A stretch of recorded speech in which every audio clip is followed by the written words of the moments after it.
আমি সঙ্গে রয়েছি নেহা। আজকে বিশেষ বিশেষ খবরের দিকে নজর রাখবো। তিলোত্তমার বিচার চেয়ে আবারও পথে নামলো মল্লারপুরের নারী শক্তি।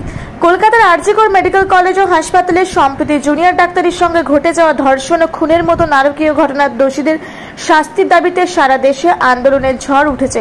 বীরভূম জেলার মল্লারপুরেও মহিলারা সোমবার সন্ধ্যায় মল্লারপুর মশাল মিছিলে অংশ নেন মহিলারা। মিছিলটি মল্লারপুর হাইস্কুল মোড় থেকে শুরু হয়ে মল্লারপুর বাজার, মল্লারপুর তিনমাথা, মল্লারপুর থানা, মল্লারপুর বাহিনীর মোড় হয়ে আবার মল্লারপুর হাইস্কুল মোড়ে শেষ হয়। এই মিছিল থেকে স্লোগান ওঠে উই ওয়ান্ট জাস্টিস। ন্যায় বিচারের দাবিতে মল্লারপুরে মহিলাদের এই মিছিলে স্বতঃস্ফূর্ত অংশগ্রহণ দেখা যায়।